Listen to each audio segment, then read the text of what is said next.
Le journal de la solitaire à bord du Belém. Ce soir, la fin de la saga consacrée à Clément Sals, le meilleur souvenir de la solitaire signé Yann Eliès, mais tout de suite l'actualité du jour avec l'équipe de France de voile olympique.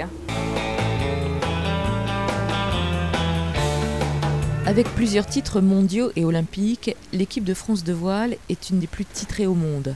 Avant d'entamer les sélections pour les Jeux de Rio, place à la détente cet après-midi avec des runs sur la Garonne. J'ai vu qu'il y avait quand même pas mal de courants ici, mais bon, ça va être sympa. Je pense que c'est super et on est vraiment en centre-ville, au contact des gens, c'est vraiment super sympa. Alors que d'habitude, nous on a l'habitude de courir au large et tout, à plusieurs milles au large, donc c'est vrai que c'est une autre ambiance pour nous et c'est super agréable, quoi.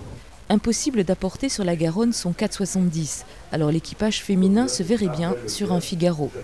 La course au large, je ne sais pas encore si ça me tente vraiment. Ce qui me rebute un peu, c'est d'être en solo. Ça fait très longtemps que je navigue en double et je ne sais pas si j'ai très envie de naviguer en solo, mais pourquoi pas. Dans les mois qui viennent, l'équipe de voile olympique devrait venir en stage de préparation sur les lacs de Hourtin et la Cano.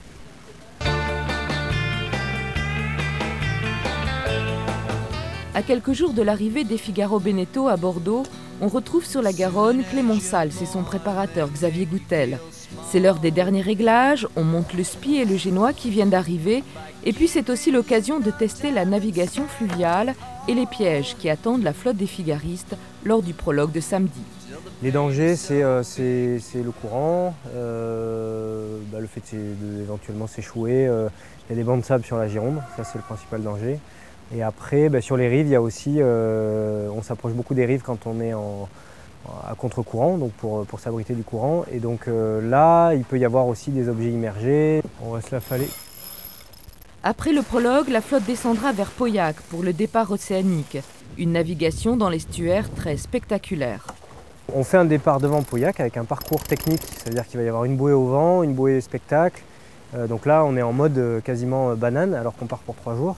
Mais on est en mode comme sur un petit parcours dans une baie. Donc ça c'est très spectaculaire parce que les bateaux sont très proches, il y a des manœuvres et tout ça. Les 40 Figaro Beneteau quitteront alors définitivement les côtes aquitaines, direction l'Espagne pour près d'1 mois de course large.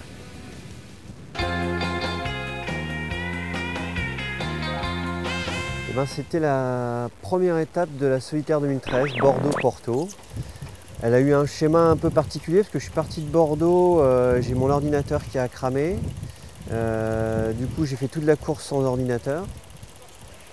J'ai réussi à me faufiler dans un petit trou de souris après le Cap Finistère. Et puis je suis arrivé à Porto, je ne savais pas trop où étaient les copains. Et quand on arrive à terre, qu'on s'accroche au ponton et que le deuxième n'a toujours pas coupé la ligne d'arrivée, c'est bon signe. Donc voilà ce qui a été un de mes meilleurs moments sur la solitaire du Figaro. Merci de votre fidélité toute cette semaine. Rendez-vous demain après-midi pour le départ de la solitaire de Bordeaux. Bon vent à tous.